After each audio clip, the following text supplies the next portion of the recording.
Ça vous rappelle des souvenirs, Alain Moussy? Oui, l'école, la récréation en fait, Et un peu plus tard, la bourse, et la bourse. votre IPO. Oui, C'est introduction en bourse en français, hein. C'est un souvenir, j'imagine, fort. Ça s'est passé il y a combien de temps? Comment?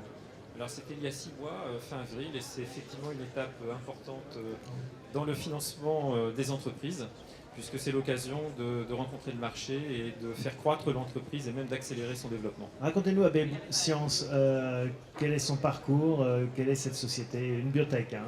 Voilà, alors AB Science fait partie des biotech. Ce sont donc des sociétés qui développent des médicaments, des technologies qui sont reliées aux médicaments. Nous faisons des médicaments dans des pathologies très, très connues, puisque nous sommes dans le cancer, mais également dans les pathologies inflammatoires comme l'asthme, ou les pathologies neurodégénératives comme la maladie d'Alzheimer, donc on fait les grosses pathologies. À l'origine, vous êtes médecin ou chef d'entreprise, pas forcément de la partie? Alors on va dire que je suis un entrepreneur, même si j'ai une formation de gestionnaire. En revanche, je suis entouré naturellement de scientifiques très prestigieux avec lesquels j'ai la chance de collaborer. Non, mais c'est intéressant, ça veut dire qu'on n'est pas obligé d'être médecin soi-même, d'avoir fait des études de médecine pour entreprendre dans ce business. Non, je pense qu'une biotech, c'est une entreprise comme les autres.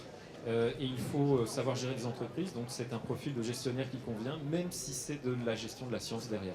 Alors, contribuer à la croissance de l'économie en investissant en bourse, comment est-ce que vous le ressentez, que cette problématique, comment est-ce que vous le vivez presque au quotidien? Écoutez, moi je suis très concerné par ça. J'estime que les biotech font partie des secteurs qui peuvent apporter le plus de croissance à l'économie dans le monde, mais également en France.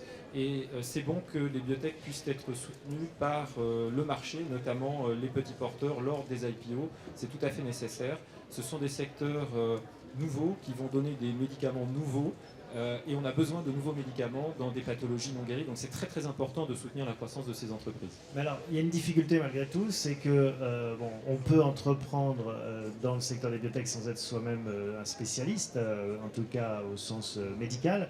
Quand on est un actionnaire, c'est pas toujours très lisible d'investir sur des sociétés comme les vôtres, parce qu'il y a des temps de développement très longs, parce que c'est des jargons, c'est des complexités qu'on ne maîtrise pas forcément. Quand on pousse son chariot chez Carrefour, on voit à peu près le business, alors que le vôtre, peut-être on le décerne moins. Vous me parlez de Carrefour car je suis aussi un ancien de Carrefour. C'est vrai Ça qui a, tombe bien, migré, alors. qui a migré vers la biotech. Donc, je connais un petit peu les deux secteurs. Mais vous avez tout à fait raison. Donc c'est un secteur qui est d'abord compliqué. Néanmoins, il y a quelques repères qu'on peut utiliser même quand on n'est pas un expert du secteur. Le premier repère, c'est le statut, enfin l'état d'avancement des produits. Donc soit les produits sont enregistrés, dans ce cas-là, les sociétés ne s'appellent plus biotech, mais plutôt laboratoire pharmaceutique. Et on en a quelques-uns en France, il y a Sanofi évidemment qui est juste à côté. Ou alors les sociétés sont dans des phases de recherche et développement, n'ont pas encore enregistré. Et dans ce cas-là, il y a plusieurs phases. Alors vous en avez entendu parler, il y a la phase 1, la phase 2, la phase 3. Ce qu'il faut retenir, c'est que plus on est avancé, c'est-à-dire en phase 3, qui est la phase avant l'enregistrement, moins c'est risqué.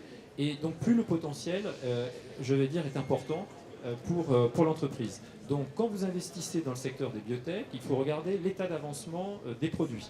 Pour information, AB Science est en phase 3. Ça veut dire que nous avons un produit ou des produits qui sont dans la dernière ligne droite avant l'enregistrement. On est même dans 9 phases 3, dont 3 sont celles que j'ai citées, cancer, asthme et la maladie d'Alzheimer. Donc nous faisons concurrence aux grands laboratoires pharmaceutiques.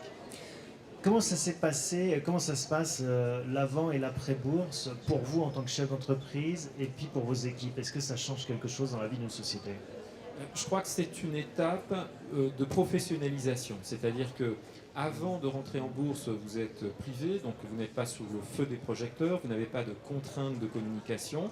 Pour aller en bourse, vous êtes obligé de respecter tout un cahier des charges qui vous force à être extrêmement structuré. Et une fois que vous êtes en bourse, vous devez communiquer, vous devez respecter un certain nombre de règles qui donnent plus de garanties, on va dire, aux gens qui investissent dans l'entreprise.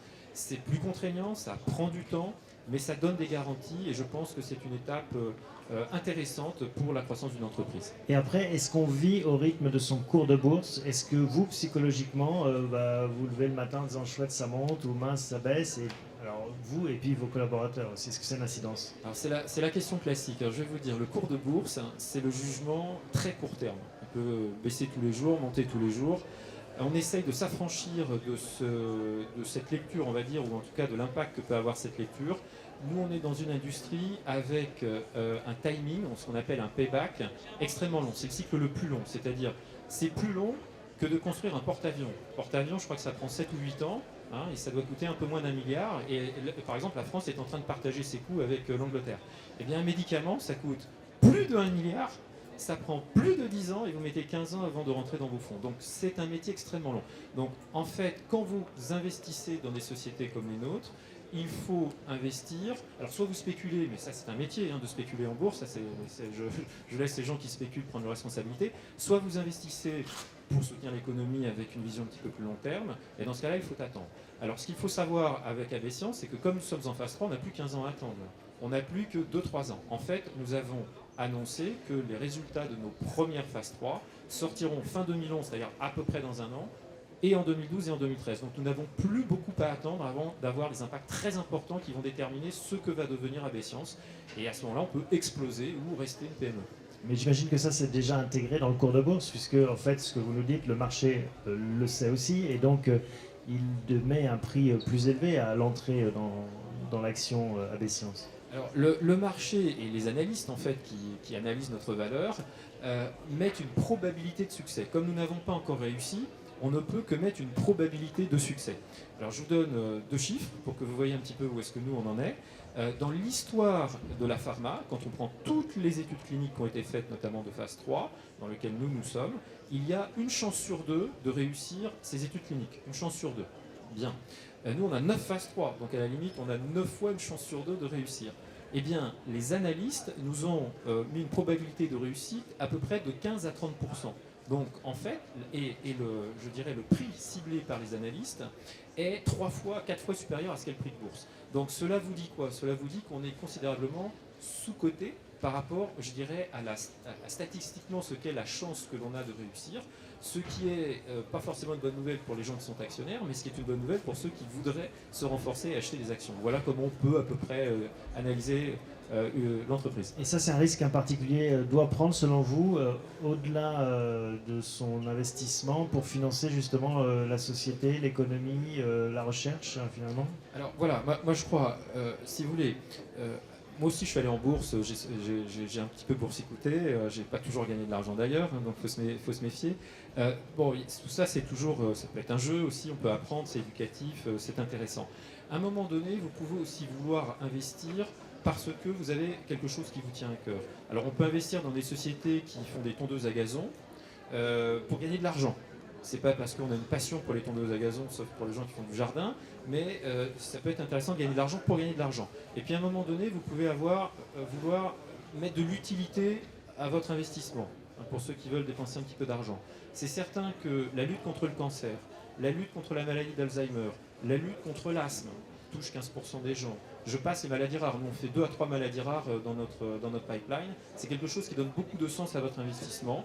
Et donc, généralement, les gens qui investissent dans notre société ne sortent pas et veulent que AB Science sorte ses résultats de phase 3 pour savoir si une société française, il faut savoir quand même que, bon, moi je suis que le gestionnaire, mais il y a les meilleurs scientifiques français en fait chez AB Science dans leur domaine, et c'est eux qui ont généré ces idées-là. Et donc, nos actionnaires, petits ou grands, souhaitent savoir si cette équipe scientifique de premier plan va réussir à sortir les médicaments de nouvelle génération qui vont finalement changer dramatiquement la vie des gens. Donc ça a énormément de sens et les gens y sont très attachés. Donc il faut avoir une vision long terme et c'est ce que je conseille quand on va dans notre entreprise et s'affranchir un peu du court terme. Mais si on pousse le raisonnement, en fait, à la limite, que le cours monte ou pas, pour la société, maintenant, ça ne change plus rien. Est-ce que ça change quelque chose? C'est-à-dire que vous avez fait l'introduction en bourse, pris du cash pour développer, augmenter vos fonds propres et développer la société.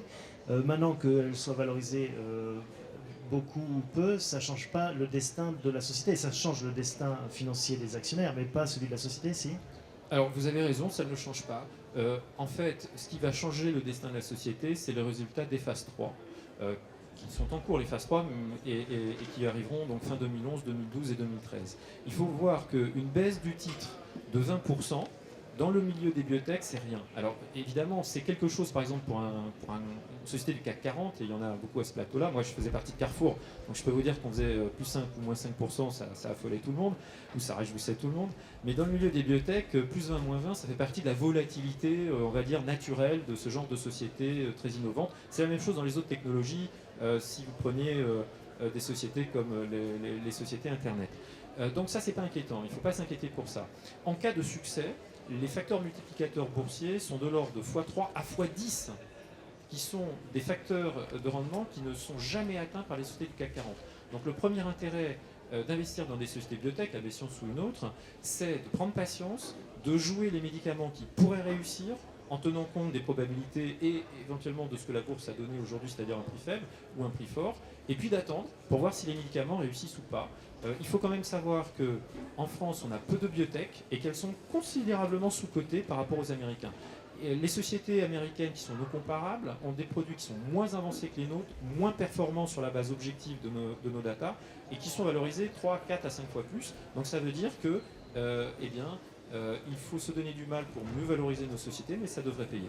Oui, mais je reviens à ma question quand même, vous dites c'est un investissement utile, mais utile pour l'actionnaire, pas pour la société au stade actuel. Si je suis, moi, demain actionnaire d'AB Science, je ne vais pas changer les fonds propres d'AB Science, je vais éventuellement faire monter le cours, mais c'est tout. Oui, effectivement. Alors, en définitive, vous n'intéressez, on va dire, l'entreprise dans son développement que dès lors que vous participez à une augmentation de capital, ce qui a été fait. Vous pourriez en faire d'autres éventuellement ? Ça dépend des projets, ça dépend de ce que nous avons à financer. On ne fait pas une augmentation de capital pour avoir plus d'argent, puisque notre métier n'est pas de placer l'argent, ça c'est le métier des banquiers. Donc nous, on ne lève pas de l'argent pour en avoir plus que nos projets ne nous le permettent. Donc on cherche simplement à financer nos projets. Aujourd'hui, on a une trésorerie qui est tout à fait raisonnable pour la taille de notre entreprise. En gros, on dépense 10 millions d'euros par an et nous avons 30 millions d'euros dans la caisse. Ça nous donne 3 ans de visibilité, ça nous permet de financer un certain nombre de projets. Donc tout va bien. Si demain il devait y avoir de nouveaux projets, alors il faudrait se poser la question du financement. Dernière question, est-ce que vous auriez pu faire sans la bourse, ce que vous avez fait ? En définitive, on aurait pu faire autre chose, mais ça aurait été moins bien. C'est-à-dire qu'on aurait été obligé de faire soit une alliance qui nous aurait peut-être coûté avec une big pharma, c'est-à-dire donner notre produit, en tout cas le vendre, et donc dans ce cas-là, on ne le développait plus, donc nous n'avions plus la possibilité de devenir nous-mêmes un jour un grand laboratoire pharmaceutique, et c'est ce qu'on va essayer de faire. Et puis, ou alors on aurait été obligé de faire un autre tour de financement, mais sans doute moins bon, auprès de venture capitalistes, alors que la bourse nous a permis de lever plus d'argent, nous donne une plus forte visibilité, nous a permis d'accélérer un certain nombre de projets. On a notamment accéléré 4 projets, dont le projet de l'asthme, notamment un autre projet comme la sclérose en plaques. Merci Lamoussi pour ce témoignage de chef d'entreprise, et c'est finalement les premiers acteurs de la bourse, ceux qui reçoivent votre argent, pour le faire fructifier. On passe aux questions de la salle. Est-ce que vous avez des questions à poser ?